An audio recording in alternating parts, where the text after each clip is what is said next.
मार्कंडेय जी कहते हैं, भरत नंदन, कौशिक नाम से प्रसिद्ध एक ब्राह्मण था जो वेद का अध्ययन करने वाला, तपस्या का धनी और धर्मात्मा था।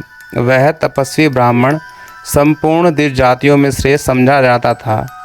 द्विज श्रेष्ठ कौशिक ने संपूर्ण अंगों सहित वेदों और उपनिषदों का अध्ययन किया था। एक दिन की बात है, वह किसी वृक्ष के नीचे बैठकर वेद पाठ कर रहा था। उस समय उस वृक्ष के ऊपर एक बगुली छिपी बैठी थी। उसने ब्राह्मण देवता के ऊपर बीट कर दी। यह देख ब्राह्मण क्रोधित हो गया और उस पक्षी की ओर दृष्टि डालकर उसका अनिष्ट चिंतन करने लगा। उसने अत्यंत कुपित होकर उस बगुले की ओर देखा और उसका अनिष्ट चिंतन किया था। अतः वह पृथ्वी पर गिर पड़ी। उस बगुली को अचेत एवं निष्प्राण होकर पड़ी देख ब्राह्मण का हृदय दया से द्रवित हो गया। उसे अपने इस कुकृत्य पर पश्चाताप हुआ। वह इस प्रकार शोक प्रकट करता हुआ बोला, ओहो, आज क्रोध और आसक्ति के वशीभूत होकर मैंने यह अनुचित कार्य कर डाला। मार्कंडेय जी कहते हैं, भरत श्रेष्ठ, इस प्रकार बार बार पछताकर वह विद्वान ब्राह्मण गांव में भिक्षा के लिए गया।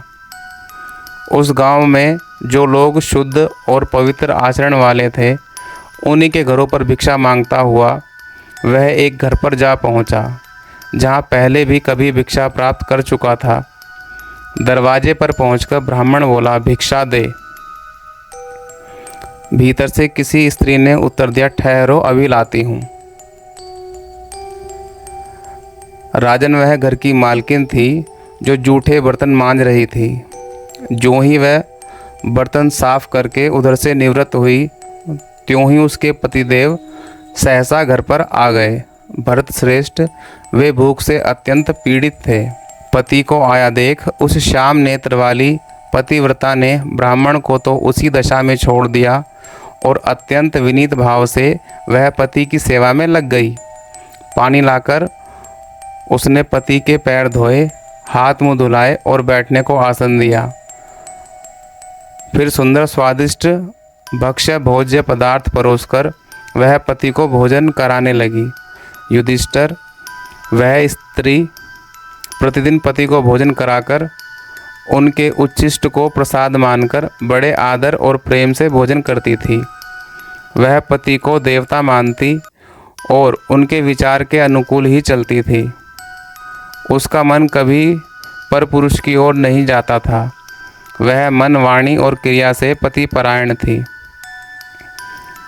अपने हृदय की समस्त भावनाएं, संपूर्ण प्रेम पति के चरणों में चढ़ाकर वह अनन्य भाव से उन्हीं की सेवा में लगी रहती थी। सदाचार का पालन करती, बाहर भीतर से शुद्ध पवित्र रहती, घर के काम काज को कुशलतापूर्वक करती और कुटुंबी सभी लोगों का हित चाहती थी। पति के लिए जो हितकर कार्य जान पड़ता, उसमें भी वह सदा संलग्न रहती थी। देवताओं की पूजा, अतिथियों का सत्कार, भृत्यों का भरण पोषण और सास ससुर की सेवा में भी वह सर्वदा तत्पर रहती थी। अपने मन और इंद्रियों पर वह निरंतर पूर्ण संयम रखती थी।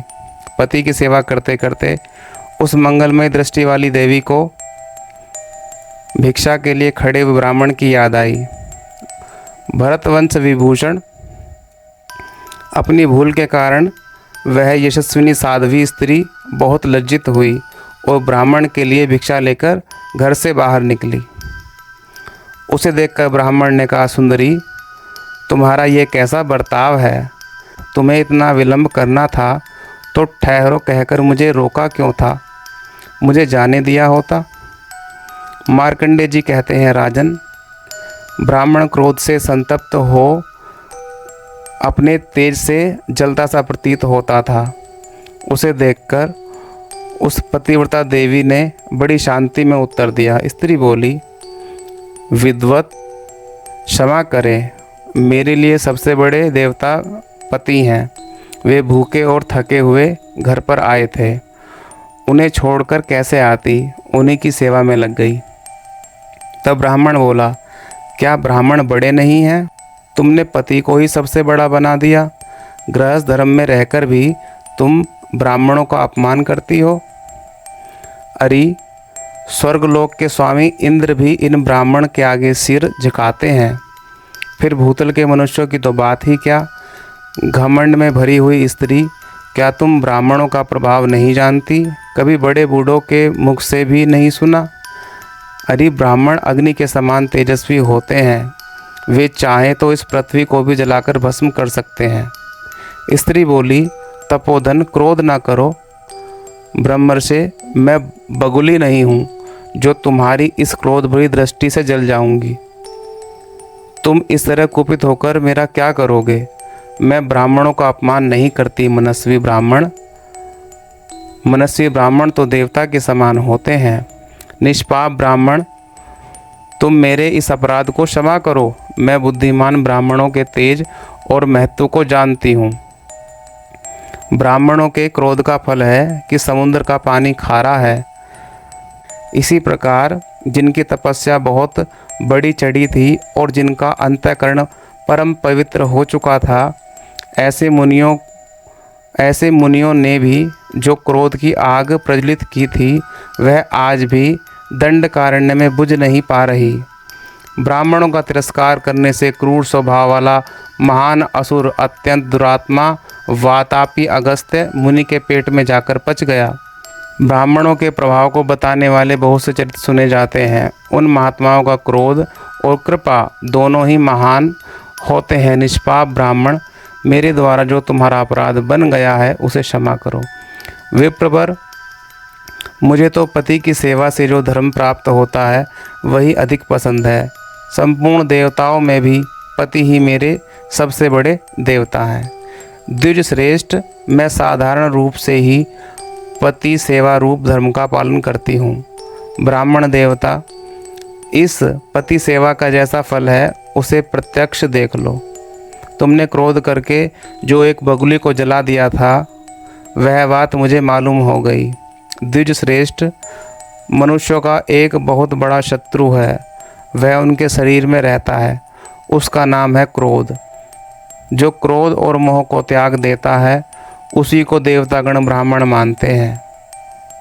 जो यहाँ सत्य बोले, गुरु को संतुष्ट रखे, किसी के द्वारा मार खाकर भी बदले में उसे ना मारे, उसको देवता लोग ब्राह्मण मानते हैं। जो जितेंद्रिय, धर्मपरायण, स्वाध्याय तत्पर और पवित्र है तथा काम और क्रोध जिनके वश में है, उसे देवता लोग ब्राह्मण मानते हैं। जिस धर्मज्ञ एवं मनस्वी पुरुष का संपूर्ण जगत के प्रति आत्मभाव है तथा सभी धर्मों पर जिसका समान अनुराग है, उसे देवता लोग ब्राह्मण मानते हैं। जो पढ़े और पढ़ाए, यज्ञ करे और कराए तथा यथाशक्ति दान दे, उसे देवता लोग ब्राह्मण कहते हैं। जो द्विजश्रेष्ठ ब्रह्मचर्य का पालन करे, उदार बने, वेदों का अध्ययन करे और सतत सावधान रहकर स्वाध्याय में ही लगा रहे, उसे देवता लोग ब्राह्मण मानते हैं। सनातन धर्म के स्वरूप को जानना तो अत्यंत कठिन है, परंतु वह सत्य में प्रतिष्ठित है। जो वेदों के द्वारा प्रमाणित हो वही धर्म है। भगवान, तो भी मेरा यह विचार है कि तुम्हें धर्म का यथार्थ ज्ञान नहीं है। विप्रवर, यदि तुम परम धर्म क्या है यह नहीं जानते हो तो मिथिलापुरी में धर्म व्याध के पास जाकर पूछो। मिथिला में एक व्याध रहता है जो माता पिता का सेवक, सत्यवादी और जितेंद्रिय है। वह तुम्हें धर्म का उपदेश करेगा। द्विजश्रेष्ठ, तुम अपनी रुचि के अनुसार वहीं जाओ, तुम्हारा मंगल हो। अनिंदनीय ब्राह्मण, यदि मेरे मुख से कोई अनुचित बातें निकल गई हैं तो उन सब के लिए मुझे क्षमा करें, क्योंकि जो धर्मज्ञ पुरुष हैं उन सब की दृष्टि में स्त्रियां अदंडनीय हैं। ब्राह्मण बोला, शुभे, तुम्हारा भला हो। मैं तुम पर प्रसन्न हूँ। मेरा सारा क्रोध दूर हो गया है। तुमने जो उलाहना दिया है वह अनुचित वचन नहीं है, मेरे लिए परम कल्याणकारी है। शोभने, तुम्हारा कल्याण हो। अब मैं जाऊंगा और अपना कार्य साधन करूंगा। कल्याणी, तुम धन्य हो। मार्कंडेय जी कहते हैं, युधिष्ठिर, उस साध्वी स्त्री से विदा लेकर वह द्विज श्रेष्ठ कौशिक अपने आत्मा की निंदा करता हुआ अपने घर को लौट गया।